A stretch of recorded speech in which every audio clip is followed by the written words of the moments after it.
From a flicker of candlelight in 1789 to the glare of modern screens in the West Wing, every president has held the pen. Executive orders not passed by Congress, but etched into law by command. Some shaped history. Some sparked controversy. Others were forgotten. Until now. This is where we break them down. Every signature, every shift in power, every consequence still felt today. From Washington to Biden, welcome to Executive Order Watch.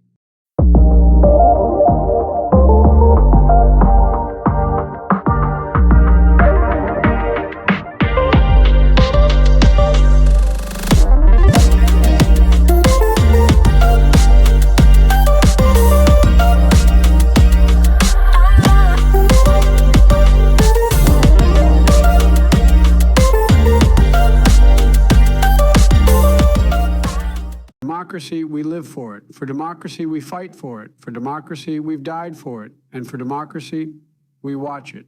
This is Executive Order Watch. My fellow Americans, 1997 marked the beginning of my second term as your president. It was a year of promise, of progress, and of partnership across parties, across generations, across the country.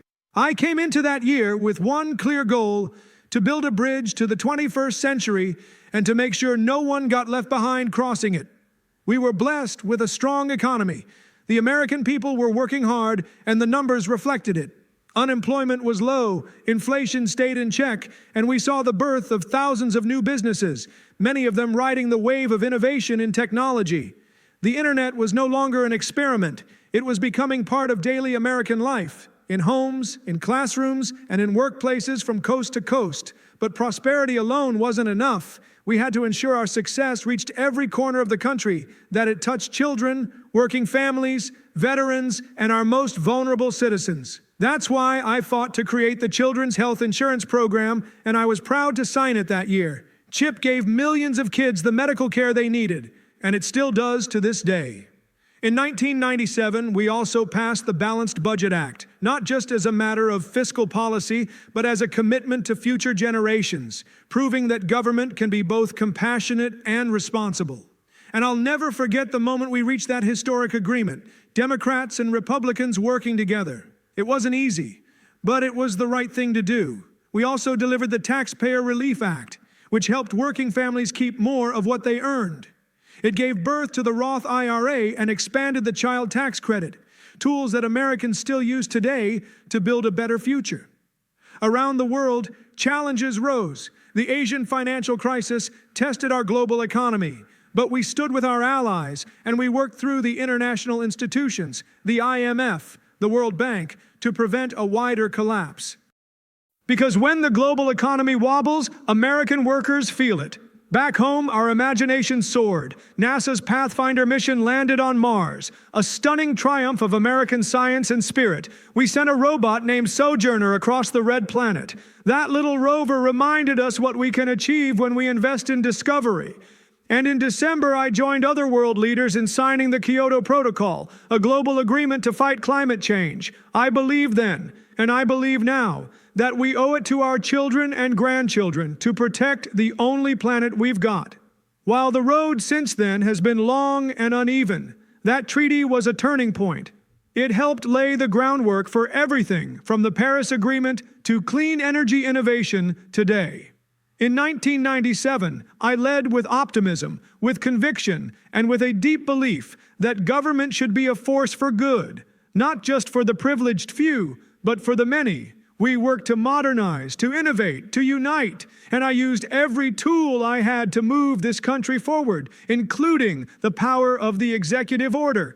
In just a moment, we'll take a closer look at those executive actions, what I signed, why I signed them, and how they still echo in the lives of Americans today. Let's get into it. Executive orders. Executive Order 13,034. Extension of Presidential Advisory Committee on Gulf War Veterans' Illnesses on January 30th, 1997.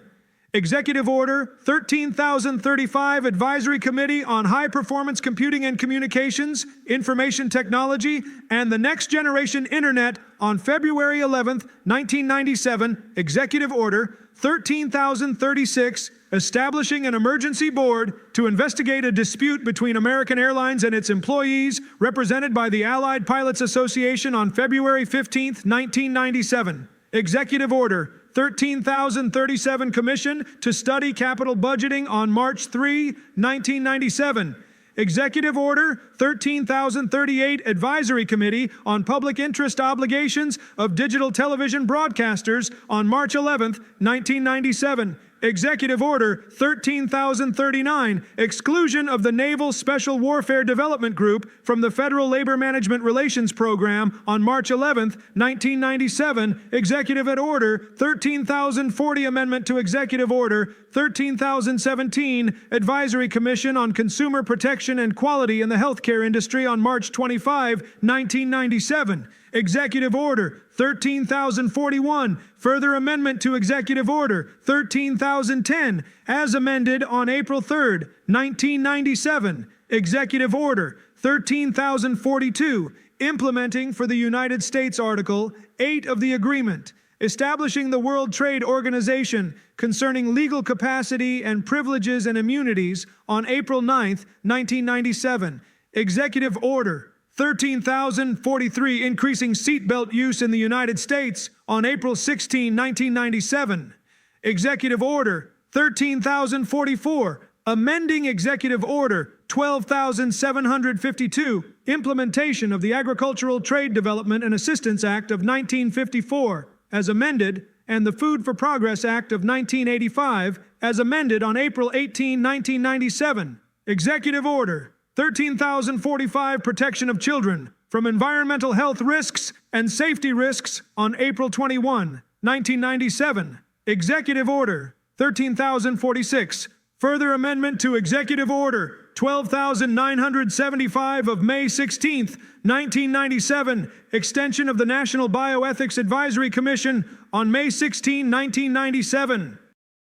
Executive Order 13,047, prohibiting new investment in Burma on May 20th, 1997. Executive Order 13,048, improving administrative management in the executive branch on June 10th, 1997. Executive Order 13,049, organization for the prohibition of chemical weapons on June 11th, 1997. Executive Order 13,050, President's Advisory Board on Race on June 13, 1997. Executive Order 13,051, Internal Revenue Service Management Board on June 24, 1997. Executive Order 13,052, Hong Kong Economic and Trade Offices on June 30th, 1997. Executive Order 13,053, adding members to and extending the President's Council Sustainable Development on June 30th, 1997. Executive Order 13,054, eligibility of certain overseas employees for non-competitive appointments on July 7th, 1997. Executive Order 13,055, coordination of United States government international exchanges and training programs on July 15, 1997. Executive Order 13,056, further amendment to Executive Order 13,017, Advisory Commission on Consumer Protection and Quality in the Healthcare Industry on July 21st, 1997. Executive Order 13,057, federal actions in the Lake Tahoe region on July 26, 1997. Executive Order 13,058, protecting federal employees and the public from exposure to tobacco smoke in the federal workplace on August 9, 1997. Executive Order 13,059, prohibiting certain transactions with respect to Iran on August 19, 1997. Executive Order 13,060, establishing an emergency board to investigate disputes between Amtrak and its employees, represented by the Brotherhood of Maintenance of Way employees on August 21st, 1997. Executive Order 13,061, federal support of community efforts along American heritage rivers on September 11th, 1997. Executive Order 13,062, continuance of certain federal advisory committees and amendments to Executive Orders 13,038 and 13,054 on September 29, 1997. Executive Order 13,063, Level 5 of the Executive Schedule, removal of the Executive Director, Pension Benefit Guarantee Corporation, Department of Labor on September 30th, 1997. Executive Order 13,064, further amendment to Executive Order 13,010, as amended, Critical Infrastructure Protection on October 11, 1997. Executive Order 13,065, further amendment to Executive Order 13,038, Advisory Committee on Public Interest Obligations of Digital Television Broadcasters on October 22, 1997. Executive Order 13,066, amendment to Executive Order 13,037, Commission to Study Capital Budgeting on October 29, 1997. Executive Order 13,067, blocking Sudanese government property and prohibiting transactions with Sudan on November 3, 1997. Executive Order 13,068, closing of government departments and agencies on Friday, December 26, 1997. On November 25, 1997. Executive Order 13,069, prohibiting certain transactions with respect to UNITA on December 12, 1997. Executive Order 13,070, the Intelligence Oversight Board, amendment to Executive Order 12,863 on December 15, 1997. Executive Order 13,071, adjustments of certain rates of pay on December 29, 1997. Pauline's When we Pizza, look back, where we deliver happiness one slice at a time. What's your craving today? Yeah, hi. Is Seymour there? Oh, Seymour. I think he might be busy making our special pies. But hey, why not swing by the pizzeria? We've got a pie with your name on it. Anything else I can help you with? I was looking for Seymour Butts. Ah, I see. Well, if you're looking for Seymour Butts, he might be hiding behind a pepperoni slice.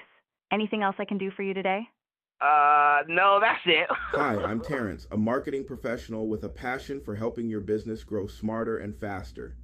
Here at Da Bomb Digital Media, based right here in Atlanta, Georgia, we specialize in bringing your vision to life. Whether you're launching your first website or reimagining your entire digital presence, we've got you covered. From modern website design and search engine optimization to setting up your own AI-powered agency tools, we deliver innovative solutions that keep you ahead of the curve. Ready to unlock your business's full potential? Let's build something remarkable together. For more information, visit our YouTube channel. Just search Da Bomb Digital Media on YouTube and start exploring tips, success stories, and everything you need to elevate your brand. when we look back at 1997, the midpoint of President Bill Clinton's second term, we see a year of both solid economic expansion and complex global challenges. America was, in many ways, riding the crest of a new digital and economic era. The internet was reshaping how we worked, communicated, and even governed. And with that momentum came the responsibility to adapt our laws, our ethics, and our public institutions to meet the future head-on. President Clinton governed in 1997 with a focus on modernization. His executive orders that year reflect the shifting tides of both domestic and international policy, from protecting children against environmental hazards to curbing tobacco use in federal workplaces, from strengthening sanctions against regimes like Iran and Sudan to shaping the digital landscape through the public interest obligations of television broadcasters. Clinton used the executive pen to lead with both caution and boldness. This was a year that solidified many of the frameworks still in place today. Let's break it down. Domestically, Clinton's orders helped address long-simmering public health concerns. EO 13,045, which protected children from environmental and safety risks, became a building block in environmental justice policy. That same year, EO 13,058 banned smoking in federal buildings, a move that, though controversial to some at the time, helped normalize smoke-free workplaces and protected the health of millions of public servants. Clinton also stepped firmly into foreign affairs. EO 13067 imposed economic sanctions on Sudan in response to human rights abuses and terrorism. That action was echoed years later as we, especially in my administration, reviewed sanctions policy globally, and it helped shape how we respond to state sponsors of terrorism even now. EO 13059, targeting Iran, consolidated and expanded existing trade restrictions. It sent a message that America would not turn a blind eye to regimes pursuing nuclear ambitions or sponsoring regional destabilization. That executive decision created ripples still felt in our diplomacy and economic leverage strategies today. And let's not forget technology and media. The Clinton administration wasn't just worried about the threats of the day. It was anticipating the problems of tomorrow. Orders like EO 13038, dealing with digital television obligations, and EO 13055, coordinating U.S. international exchange programs, were about shaping culture and diplomacy in the information age. Now, some executive orders that year weren't without pushback. The American Heritage Rivers Initiative, under Executive Order 13061, stirred controversy in conservative circles for its perceived federal overreach, but it also encouraged local and federal cooperation on environmental preservation, a lesson that's only grown more urgent in the face of climate change. The big picture? 1997 was a year where Clinton's executive orders were less about making headlines and more about building infrastructure, legal, digital, diplomatic, for the 21st century. These orders didn't always grab the front page, but they helped define the background architecture of how we now govern. Next, we'll take a closer look at the top 10 executive orders of 1997, the most consequential, the most forward-thinking, and yes, the ones still echoing through today's policies. Stay with me. We are about to get into the top 10 executive orders, but first let's talk about how they affected us then and now. That was a year where America wasn't just moving forward, it was speeding toward a new century. And under President Bill Clinton's leadership, our country was trying to manage that momentum responsibly. He issued over 24 executive orders that year. Not flashy, not always headline-grabbing, but foundational. The kind of work that builds policy bridges between decades. Let's talk about how those decisions still shape the world we live in today. First, their lasting effects. When President Clinton signed Executive Order 13045, protecting children from environmental health and safety risks, he was recognizing what science had been warning for years. Kids are more vulnerable to pollutants, toxins, and unsafe infrastructure. That executive action laid the groundwork for ongoing regulations on lead, asthma triggers, and water quality in schools. Today, those protections are echoed in environmental justice policies across the country, including our efforts to replace lead pipes and invest in clean air monitoring in low-income neighborhoods. Then there's Executive Order 13058, banning tobacco smoke in federal workplaces. That was more than symbolic. It normalized smoke-free public buildings and shifted the cultural norms around smoking. You can trace a direct line from that order to today's broad acceptance of indoor clean air policies. On the international front, Executive Orders 13067 and 13059, which imposed sanctions on Sudan and Iran respectively, weren't just punitive, they were strategic. They shaped how future administrations, mine included, responded to authoritarian regimes, human rights abuses, and nuclear proliferation. Those orders became legal bedrock for expanding sanctions during the 2000s and even during the renewed Iran nuclear deal talks. It's not just history, it's still in force. Even the more obscure orders, like Executive Order 13038, which created an advisory committee for digital television broadcasters, helped define America's early steps into the digital era. That helped set the expectations we now have around public responsibility in media and access to civic information. Now let's place this all in context. What else was happening in 1997? Around the world, the Asian financial crisis shook economies from Thailand to South Korea, showing how interconnected global markets had become and how quickly instability could spread. In that same year, Britain handed Hong Kong back to China after over 150 years of of colonial rule, raising questions that are still being answered in 2025. Here at home, the economy was soaring, unemployment was low, the deficit was shrinking, and the tech boom was starting to swell. But we also saw the seeds of inequality and digital divides that we're still working to fix today. We lost Princess Diana, tragically in a car crash in Paris, a global moment of mourning that reminded us all how closely we're connected across borders and media. In the U.S., the Mars Pathfinder landed on the red planet, proving American scientific ingenuity and rekindling our fascination with space. Yet even in those moments of innovation and grief, Clinton's executive orders were building the machinery of good governance, establishing rules, responsibilities, and reforms that would keep us steady through decades of change. Now, folks, some executive orders that year were meant to solve problems immediately. Others were visionary. They looked years ahead, but all of them deserve a closer look. So next, we're going to break them down one by one. We'll examine the top 10 executive orders of 1997, the ones that had the greatest impact on America, on the world, and on the lives we lead today. You'll see how something signed quietly in a federal building decades ago can still shape how we breathe, trade, protect, and progress. Let's begin that review. Next, top 10 executive orders of 1997.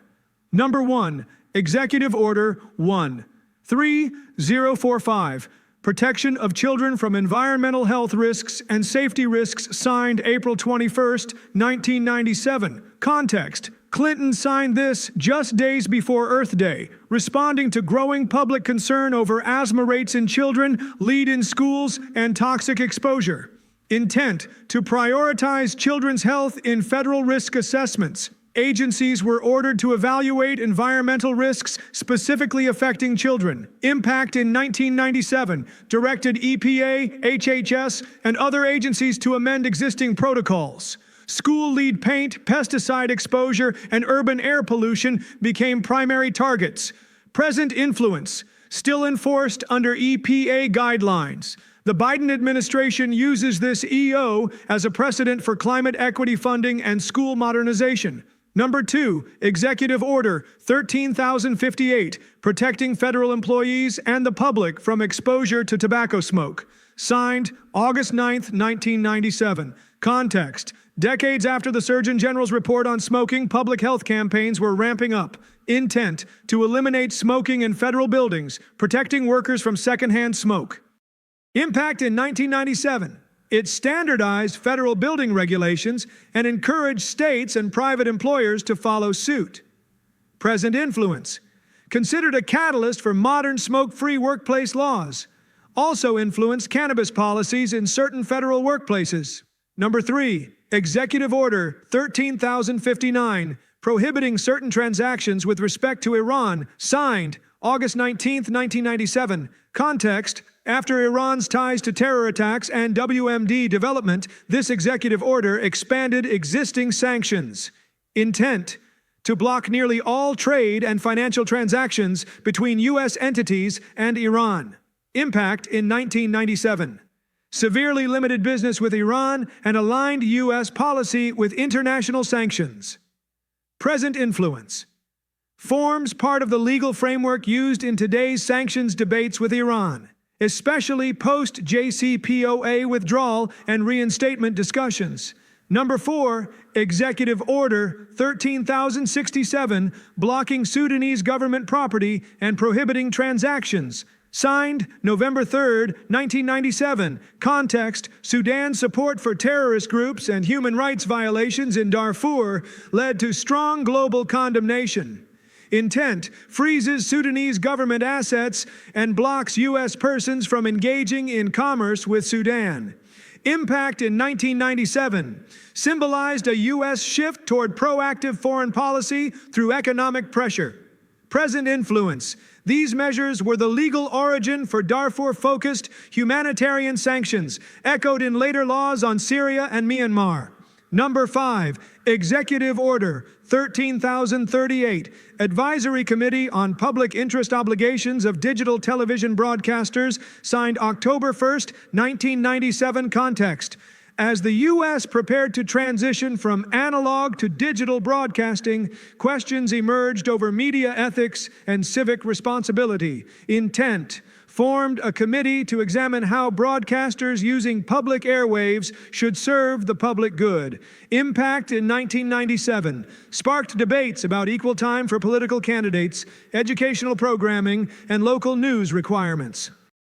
Present influence influences today's discussions about misinformation, public service announcements, and FCC standards in the streaming age. Number 6, Executive Order 13,047, prohibiting new investment in Burma. Signed May 20th, 1997. Context: in response to Burma's military regime and human rights abuses. Intent: prohibited new U.S. investments, particularly in oil and gas, and pressured international partners to follow suit. Impact in 1997 applied rare economic leverage against a Southeast Asian country, limiting foreign capital inflow. Present influence: this EO was referenced when reapplying sanctions during Myanmar's 2021 coup.